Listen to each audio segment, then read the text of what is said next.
Falmouth, August 1988. The best dinghy sailors in the world have come to compete in the 1988 Laser World Championships, sponsored by Timex. This major international sporting occasion is the finale to many months of preparation for these sailing athletes who feel that winning the event is the ultimate sailing achievement. A Laser World Championship victory is seen by many as a higher sailing accolade than even an Olympic gold medal. The Cornish town of Falmouth has been selected to host the championship as it offers some of the finest sailing waters in the world. Good sailing conditions are absolutely vital for a totally fair contest. In fact, every effort is made to ensure that sailors are competing against each other's skill, and luck, chance, or better equipment does not enter the winning equation. That's why Laser provide 100 brand new boats for the championships, which are issued to sailors on arrival at Falmouth. All lasers are identical, yet a strict measurement test has to be passed to ensure that no go-fast extras have been added to the boats. Once the all-clear is given, sailors are free for a last-minute practice afloat before the championships begin.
There are 3 classes sailing in the Laser World Championships.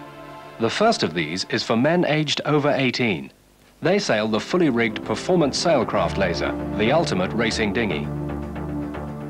Women sail the Laser Radial, which has a smaller sail area to compensate for the lower weight of women sailors. The third class is the Youth World Championships. This is for men under the age of 18. It attracts a large number of competitors from the 36 different countries represented at the 1988 championships.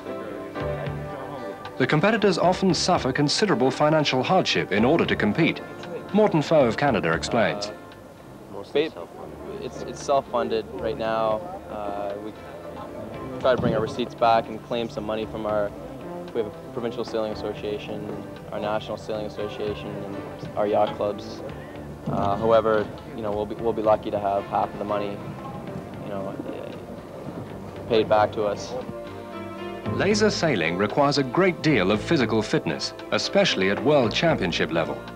Competitors must expect to be on the water for up to 6 hours a day. It winds up to 35 knots. So how do these men and women train for such a demanding task? Mostly I try to do on sailing as much as possible. It's because that's the best training you'll ever get.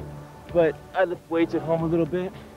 Basically, I've been working all summer, and after work go out sailing, and on the weekends sailing all the time. During the winter I did a lot of weights, a little bit of running, but it's just basically sailing. The best training for sailing is just going out and sail in every condition possible.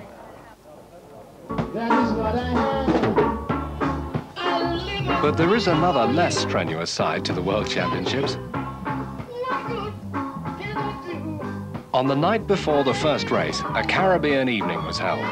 Most competitors value their sleep, but some party to the small hours, including these two British sailors. We've done a good, hard stint at work, and we feel this is part of our relaxation to come down here and race competitively in the world, but also to enjoy the social side of things. They've got a good band laid on that plays good music, and we're here to enjoy that. And that is the difference between us and a lot of the other competitors, is that they think that by not enjoying themselves, they give themselves an advantage. And we think the other way around, that by enjoying ourselves, we're more relaxed, and we will come up with the goods at the end of the day.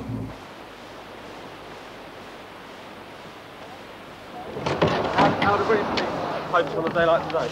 A day like today is good for the British. They like a bit of wind. We've all done a lot of sailing, and we're all very fit. So we shouldn't have any problems in this weather. Who's your favourite? Do you want to name someone today?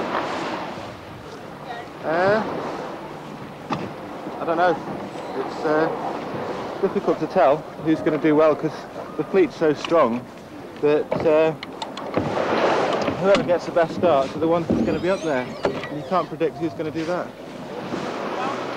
Italian sailors are not the best in the world, but I think I will arrive so well in the first 30 position. Now, why are you here? Why? Well, I'm a member of the British team, trying to bring World Championships back to the UK. And do you think you've got a chance? I think all the Brits have got a chance, yeah. A lot of people are saying that. Why do you think the British team has got such a great chance this year? Well, I think laser sailing in this country has been improving over the last few years, and now we've got a really good qualifying system which assures big turnouts, and the competition's been really hot at those qualifiers this year. So the 9 that have been selected from those qualifiers are 9 top sailors in the country. Just checking my gear, making sure everything's done up properly, and off I go. Sort things out when I get on the water.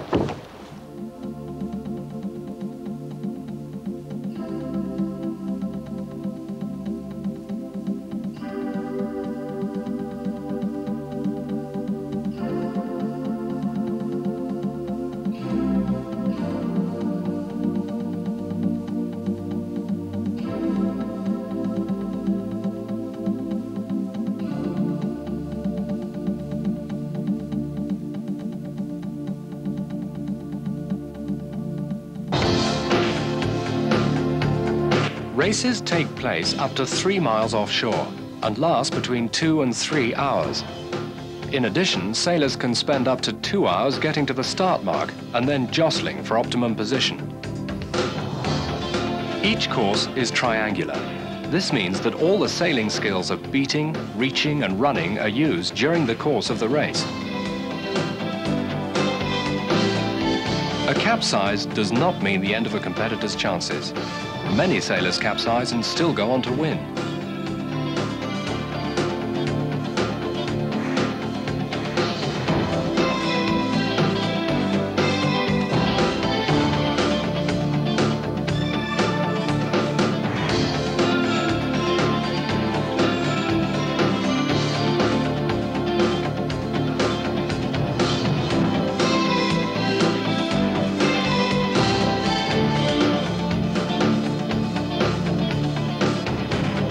A full fleet of rescue boats is on hand in case any of the sailors get into difficulties. But such is the skill and fitness of the sailors at this level that this service is hardly ever needed. All sailing competitions have strict rules, and laser sailing is no exception. It is at the mark that most infringements happen. An international jury is available to hear any protests directly after the race. As with all sporting competitions, the juror's decision is final.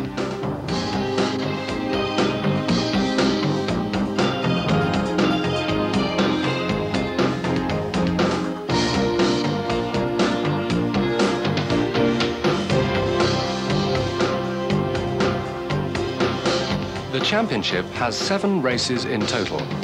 Competitors are allowed to discard 1 race result. Such is the high level of competition that a serious contender cannot afford the luxury of a disqualification. Consistently high performance is the key to success.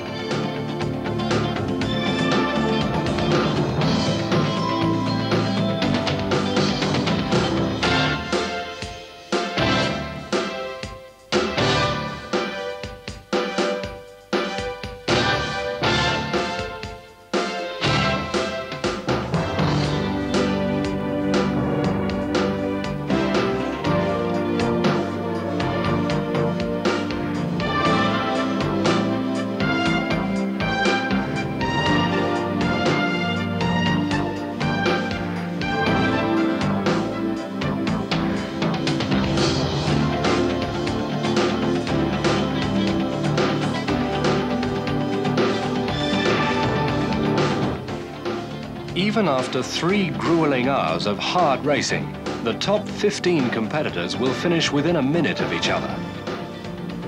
It's a hard race for you. It was a hard race for you. Yeah.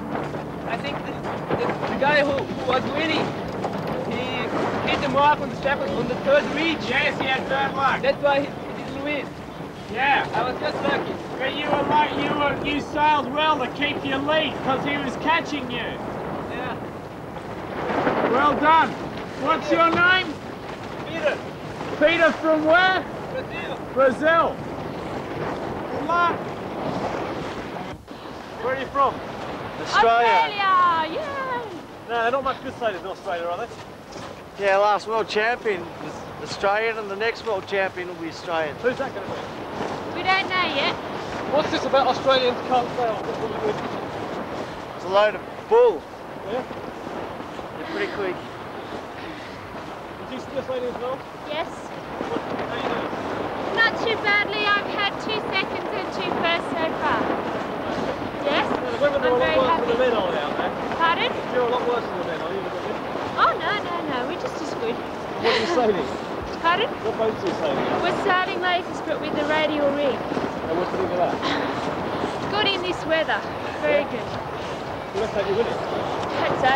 Well, she's leading at the moment, so I think she's got a good chance. What do you think tonight? Halfway through the championship, and the Antipodeans are in command in both the men's and women's events. But why sail lasers? What is the attraction? We asked the various laser sailors. A dinghy can be a very, very high-tech piece of equipment and very, very expensive. For example, say I decided to campaign another boat at the moment. There's no way a boat about 14 foot long with 2 up that I would get any change out of £3,500 to £4,000. Now that would include sails and trailer. And that was what I would need to be competitive. I can go down and for £1,400, £1,500 get a laser, put it on the water, and that's a brand new laser. And I know that my boat is not stopping me going faster or slower than the next guy. It's a pure one design. Everyone's got the exact same piece of equipment. It's not. It doesn't end up as a battle of the wallet. You don't get a person with a fatter wallet being able to buy a better boat, therefore winning.